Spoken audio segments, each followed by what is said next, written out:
میرا نام افضل ہے۔ میں کراچی کا رہنے والا ہوں۔ میں ایک فلاحی ادارے میں جاب کرتا ہوں۔ میرے ماں باپ تو کب کے فوت ہو گئے ہیں۔ میرا کوئی بھائی بھی نہیں ہے، بس ایک چھوٹی بہن ہے جو پیدائشی ایب نارمل ہے۔ اپنی بہن کی وجہ سے میں نے 16 سال کی عمر میں ہی شادی کر لی تھی تاکہ کوئی عورت میرے گھر میں آئے اور میری بہن کا خیال رکھ سکے۔ میری بیوی انم بہت اچھی تھی، وہ میری بہن کا بہت خیال رکھتی تھی، مگر جب میری بہن 15 سال کی ہوئی تو وہ بالکل پاگل ہو گئی تھی۔ میں نے اپنے ادارے کی مدد سے اسے ہسپتال میں داخل کروا دیا تھا۔ 6 ماہ تک تو اس کا علاج چلتا رہا۔ میری بہن کا علاج فلاحی ادارے کی طرف سے مفت میں ہو رہا تھا، مگر 7ویں مہینے جب میں اپنی بہن سے ملنے گیا تو ڈاکٹر نے مجھے صاف صاف کہہ دیا تھا کہ آپ کی بہن کی حالت بہت خراب ہے، اب وہ مزید زندہ نہیں رہ سکیں گی، شاید اگلے 10 سے 15 دنوں میں ان کی موت ہو جائے۔ یہ بات سن کر مجھے بڑا صدمہ ہوا تھا، مگر میں کچھ نہیں کر سکتا تھا۔ میں آخری چند دن اپنی بہن کے ساتھ گزارنا چاہتا تھا، اسی لیے ڈاکٹر سے اجازت لے کر اپنی بہن کو گھر لے آیا، مگر اس کی حالت پہلے سے بھی زیادہ بگڑ گئی تھی۔ وہ اپنے کپڑے پھاڑ دیتی، خود کو دیواروں سے ٹکرے مارتی، مطلب اس کی حالت ایسی ہو جاتی کہ وہ خود کو زخمی کر لیتی۔ میری بیوی یہ سب دیکھ کر ڈر گئی اور مجھے چھوڑ کر اپنے ماں باپ کے گھر چلی گئی۔ اب میں بھی کیا کر سکتا تھا؟ ڈاکٹرز کا کہنا تھا کہ اس بیماری کا کوئی علاج نہیں ہے۔ بڑی مشکل سے میری بہن 3 دن تک زندہ رہ سکی اور پھر مجھے چھوڑ کر اس دنیا سے چلی گئی۔ میں اس وقت بہت رویا تھا۔ میں نے اپنی بہن کی آخری ساری رسومات ادا کر دی تھیں۔ میری بیوی میری بہن کے فوت ہونے پر بھی گھر نہیں آئی تھی۔ وہ میری بہن کی وجہ سے مجھے چھوڑ کر چلی گئی تھی۔ اس نے جاتے وقت کہا تھا، یا تو اس گھر میں میں رہوں گی یا پھر تمہاری بہن رہے گی۔ اب تو میری بہن مر گئی تھی، پھر بھی میری بیوی واپس نہیں آئی تھی اور اب میرا دل بھی نہیں کرتا تھا کہ میں جا کر اسے لے کر آؤں، اسی لیے اب میں اکیلے رہنے لگا تھا۔ اس واقعے کے کچھ دنوں بعد ہمارے ادارے کی ایک ٹیم سندھ کے ایک گاؤں میں جانے والی تھی۔ وہاں اس نے بہت سے فلاحی کام کرنے تھے۔ میرے دوست نے مجھے کہا کہ میں بھی ان کے ساتھ چلا جاؤں، چلو اس بہانے میرا دل لگا رہے گا۔ بات تو اس کی ٹھیک تھی، اب میں بالکل اکیلا ہو گیا تھا اور ہر وقت اداس اور پریشان رہنے لگا تھا۔ میں نے تیاری کی اور اس ٹیم کے ساتھ چلا گیا۔ یہ ایک چھوٹا سا گاؤں تھا۔ حیرت مجھے اس بات پر تھی، یہاں کی عورتیں بہت خوبصورت تھیں۔ میں حیران تھا کہ گاؤں کی عورتیں تو اپنا خیال بھی نہیں رکھتیں، شہری عورتوں کی طرح پارلر وغیرہ بھی نہیں جاتیں، مگر پھر بھی یہاں کی عورتوں میں حسن بہت تھا۔ خیر، ہم لوگ جس مقصد کے لیے یہاں آئے تھے ہم نے کام شروع کر دیا۔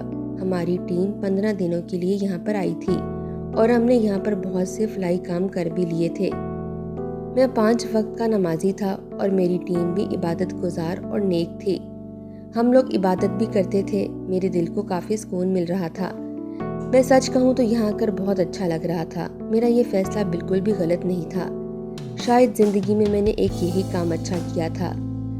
دن اسی طرح گزر رہے تھے جب ایک دن ہمیں ایک آدمی نے بتایا کہ یہاں پر 100 سال پرانی مسجد ہے جو پچھلے 40 سال سے بند ہے۔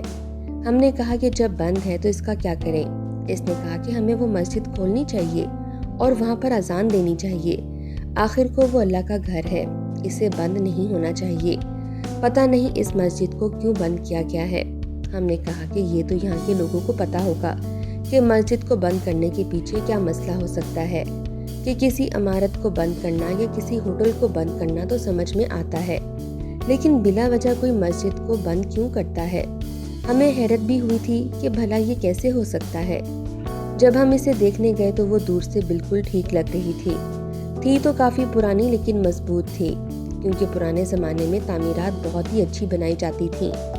ہمیں بتایا گیا تھا کہ اس کی چابیاں ایک شخص کے پاس ہیں، جا کر اس سے بات کریں۔ ہم نے جا کر اس سے بات کرنے کے بارے میں سوچا۔ ہم لوگ اس آدمی کی دکان پر گئے۔ اس کی کریانے کی دکان تھی۔ ہم نے کہا کہ مسجد کی چابی دو، تو اس نے کہا میرے پاس چابی نہیں ہے، چابی کھو گئی ہے۔ ہم نے کہا کہ مسجد کو تالا کیوں لگایا ہے؟ تم نے مسلمان ہو کر ایسا کیوں کیا؟ تم وہاں کے امام تھے، تمہارے پاس ہی چابی ہونی چاہیے۔ اس نے کہا کہ چابی میرے سے گم ہو گئی ہے، اس مسجد کو کھولنے کی کوشش مت کیجیے گا، یہی آپ کے لیے بہتر ہے۔ پھر اس نے کہا کہ میں اس معاملے پر بات بھی نہیں کرنا چاہتا۔ وہ پریشان لگ رہا تھا۔ میں نے اسے کہا کہ ڈرنے کی کیا بات ہے؟ اس نے کہا کہ بس آپ لوگ اس مسجد سے دور رہیں، یہی آپ لوگوں کے لیے بہتر ہے۔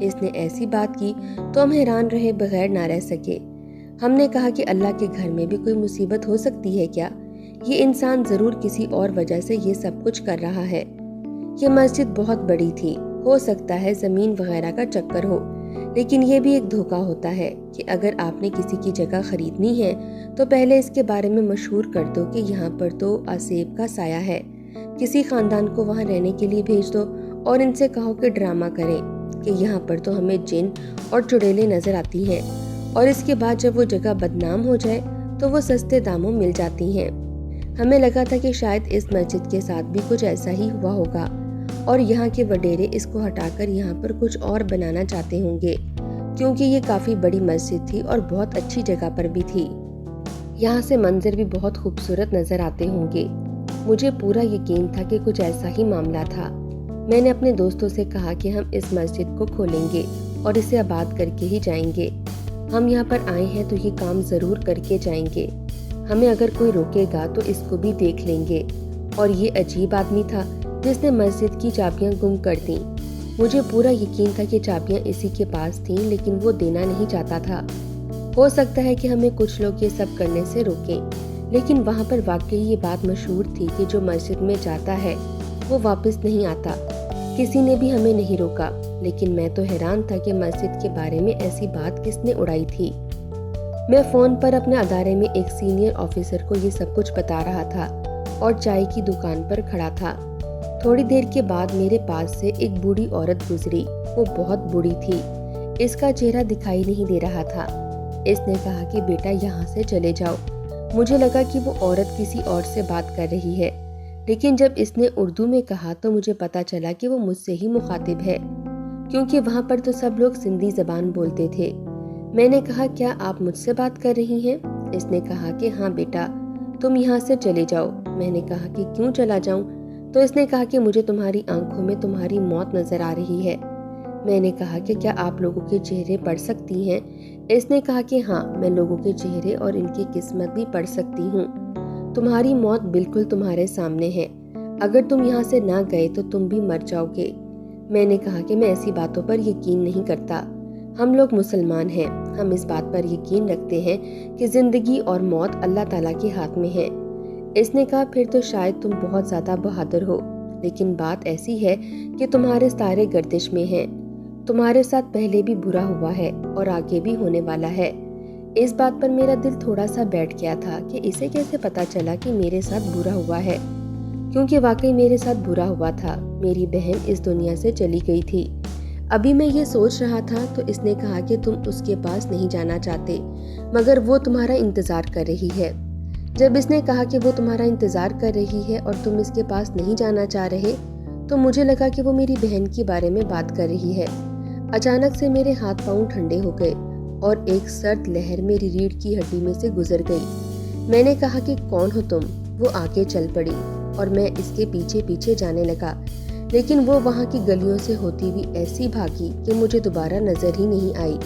ظاہر ہے وہ اس کا گاؤں تھا، اسے بہتر پتا تھا کہ کون سی گلی کہاں جا رہی ہے۔ میں تو صرف چائے پینے کے لیے باہر آیا تھا۔ میں نے یہ بات اپنے دوستوں کو نہیں بتائی۔ ہم نے شام کو یہ مسجد کھولنے کا ارادہ کر لیا تھا۔ ہم نے مسجد کا تالا توڑ دیا اور مسجد میں داخل ہو گئے۔ مسجد تو بہت زیادہ خوبصورت تھی۔ ہم سب نے مل کر مسجد کی صفائی کرنا شروع کر دی۔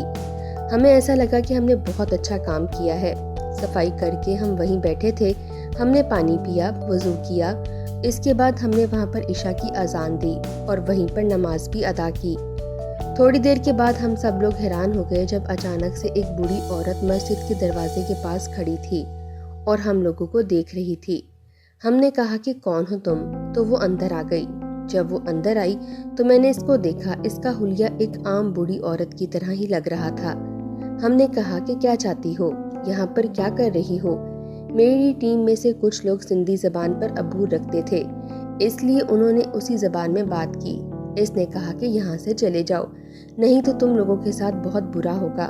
مجھے یہ آواز جانی پہچانی لگ رہی تھی کہ کہیں یہ وہی عورت تو نہیں تھی جو صبح مجھے ملی تھی، لیکن وہ تو بہت زیادہ بوڑھی تھی اور یہ قدرے کم بوڑھی لگتی تھی۔ وہ تو ایسے جھکی ہوئی تھی کہ جیسے 80 سال سے اوپر کی ہو، لیکن یہ 40-45 سال کی لگ رہی تھی اور اس کی شکل سے تو عمر اور بھی کم لگ رہی تھی، لیکن اس کے ہاتھوں سے لگتا تھا کہ یہ کم سے کم بھی 45 یا 50 سال کی ہوگی۔ وہ بالکل سنجیدہ تھی۔ ہم لوگ 10 سے 12 لوگ تھے۔ وہ ہمیں عجیب سی نظروں سے دیکھ رہی تھی۔ اس کے چہرے پر کوئی جذبات نہیں تھے، بس کچھ عجیب سا ہی معاملہ تھا۔ اس نے دوبارہ کہا، یہاں سے چلے جاؤ۔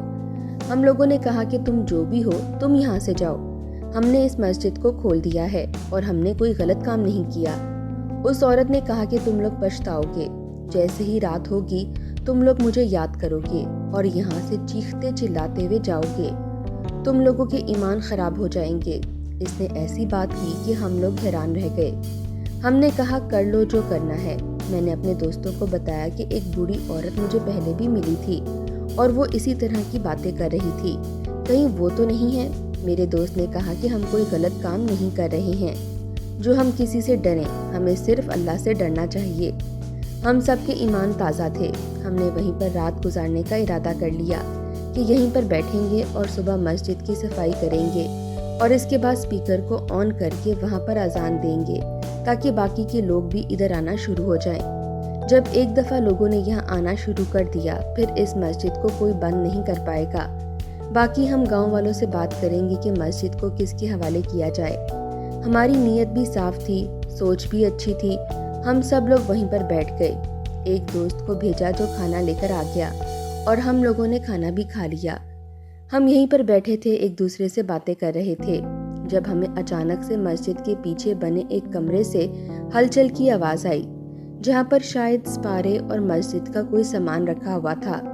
آواز سے محسوس ہوتا تھا کہ وہاں پر کوئی موجود ہے۔ ہم میں سے کچھ لوگ پریشان ہو گئے اور ڈر گئے۔ انہوں نے کہا کہ اس بوڑھی عورت نے کہا تھا کہ جیسے ہی رات ہوگی تم لوگ پچھتاؤ گے، اور رات ہو گئی ہے۔ میں نے کہا کیا ہو سکتا ہے؟ اللہ کے گھر میں اللہ کی مخلوق کے علاوہ اور کون ہو سکتا ہے؟ میرے ایک دوست نے کہا کہ اللہ کی مخلوق میں جنات بھی آتے ہیں۔ میرے دوستوں نے کہا کہ ہم جا کر چیک کرتے ہیں۔ ہم سب اس طرف گئے تھے۔ باقی لوگ تھوڑے پریشان لگ رہے تھے کیونکہ ماحول ہی اس طرح کا بنا ہوا تھا۔ جب ہم لوگ وہاں پر گئے تو سامنے سے کچھ نظر نہیں آ رہا تھا، لیکن بار بار ہلچل کی آواز آ رہی تھی۔ تھوڑی دیر کے بعد دیکھا تو وہاں پر ایک بلی تھی۔ ہم لوگوں کی جان میں جان آئی اور ہم نے کہا کہ شکر ہے کچھ اور نہیں تھا۔ ہم لوگ واپس آ گئے۔ لائٹس مسجد بند ہونے کی وجہ سے خراب ہو گئی تھیں، اس لیے مسجد میں تقریباً اندھیرا ہی تھا۔ ہم میں سے کسی کا بھی سونے کا ارادہ نہیں تھا، لیکن کچھ لوگوں کی آنکھ لگ گئی اور میں ان میں سے نہیں تھا، میں جاگ رہا تھا جب اچانک سے مجھے پھر سے ہلچل کی آواز آئی۔ میں نے کہا کہ شاید بلی ہوگی، لیکن اس دفعہ صرف آواز نہیں آئی تھی بلکہ میں نے کسی کا سایہ بھی دیکھا تھا۔ میں نے باقی دوستوں کو بھی جگا دیا اور ہم لوگوں کو تھوڑی دیر بعد ہی پتہ چل گیا کہ ہمارے علاوہ مسجد میں کوئی اور بھی موجود ہے، اور اس دفعہ وہ کوئی جانور یا بلی نہیں ہے بلکہ کچھ لوگ ہی ہو سکتے ہیں۔ ہم اسی کمرے کی طرف چلے گئے۔ یہ ایک ہال نما کمرہ تھا۔ یہ جگہ بھی اتنی ہی بڑی تھی جتنی دوسری جگہ بڑی تھی۔ ہم لوگ وہاں پر چلے گئے اور وہاں کی لائٹس خراب نہیں تھی۔ ہم نے لائٹس آن کر دی، لیکن کمروں کے کونوں میں کچھ اندھیرا سا تھا۔ ہمیں کسی عورت کی آواز آئی تھی۔ ہم لوگ کافی پریشان اور حیران ہو رہے تھے کہ کیا ہو سکتا ہے۔ تھوڑی دیر کے بعد وہاں پر کچھ ایسا ہوا کہ ہم لوگ مشکل میں پڑ گئے۔ اچانک سے لائٹس بند ہو گئی۔ ہم ایک دوسرے کو بھی نہیں دیکھ پا رہے تھے، اتنا اندھیرا تھا کہ کچھ دکھائی نہیں دے رہا تھا۔ تھوڑی دیر کے بعد لائٹ آئی اور اچانک سے کمرے میں بہت زیادہ روشنی ہو گئی۔ سامنے کا منظر دیکھ کر ہم حیران رہ گئے کیونکہ سامنے 2 لڑکیاں کھڑی تھیں، اتنی خوبصورت اور جوان لڑکیاں کہ ہم میں سے کسی نے بھی نہیں دیکھی تھیں۔ ان کے بال لمبے لمبے تھے، چہرے پر مسکراہٹ تھی اور وہ ہمیں ہی دیکھ رہی تھیں۔ میرے ساتھ جتنے بھی لوگ تھے وہ سارے ہی ان کی حسن کے دیوانے سے بن گئے اور ان کو عجیب نظروں سے دیکھنے لگے۔ وہ بھی مسکرا رہی تھیں اور اپنی طرف آنے کا اشارہ کر رہی تھیں۔ یہ سب کچھ کیا تھا؟ ایک پل کو میں بھی کہیں کھو سا گیا تھا کیونکہ میری بیوی بھی تو مجھے چھوڑ کر جا چکی تھی اور میں اکیلا رہ رہا تھا۔ لیکن پھر اچانک سے نہ جانے مجھے کیا ہوا کہ میرے اندر خوف خدا پیدا ہو گیا۔ ہم مسجد میں کس مقصد کے لیے آئے تھے اور اب کیا کام کرنے لگے تھے؟ اچانک سے مجھے جیسے ہوش آ گیا، میں ان کے سامنے آ کر کھڑا ہو گیا اور اپنی ٹیم سے کہا کہ کیا کر رہے ہو تم لوگ؟ مسجد اللہ کا گھر ہے اور تم لوگ یہاں پر گناہ کرنا چاہتے ہو؟ یاد نہیں اس عورت نے کیا کہا تھا کہ رات ہوگی تو تم لوگوں کے ایمان بھی خراب ہو جائیں گے